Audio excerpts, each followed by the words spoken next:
So we're still on the subject of chassis at the moment, and we have a final question at the moment, but there is time to still send your questions in, so do get in contact with us on the comments box below or on Facebook and Twitter. We will put the links on the screen. Now, how do I look after a new galv chassis? When you've got a new galvanised chassis such as this one, there really is very little that you need to do. There might be things that you want to do. A lot of people don't particularly like the shininess, because over time that will dull. So some people may want to paint that. If you do, you'll need to use a zinc etch primer initially to get the paint to stick, otherwise it will just flake off. That said, painting it won't prolong the life of the chassis at all. There's very little that needs doing to a chassis.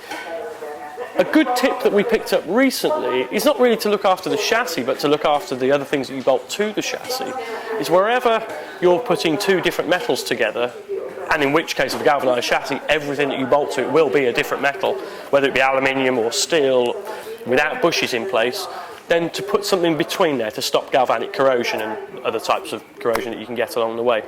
Where two metals meet, they generally don't like that, so a good little tip, and I've pinched this from YRM the other day, is to take 1 mil foam or even milk cartons and then just cut them out and put them as effectively washers.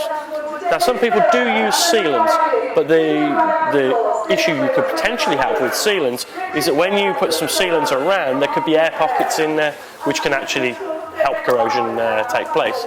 But in terms of the chassis itself, there's very little that you need to do. I suppose I'll throw another question itself there. It's about drilling holes. If you purchase a chassis such as this one, which is a galvanised chassis, then it's been manufactured in a way to be galvanised, which is to say there's a lot more holes over it to let galvanising in and out and the pressures that build up during the galvanising process.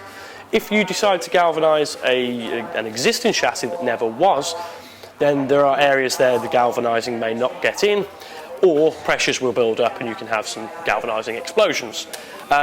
So long story short, with a galv chassis there is very little to worry about in the long run.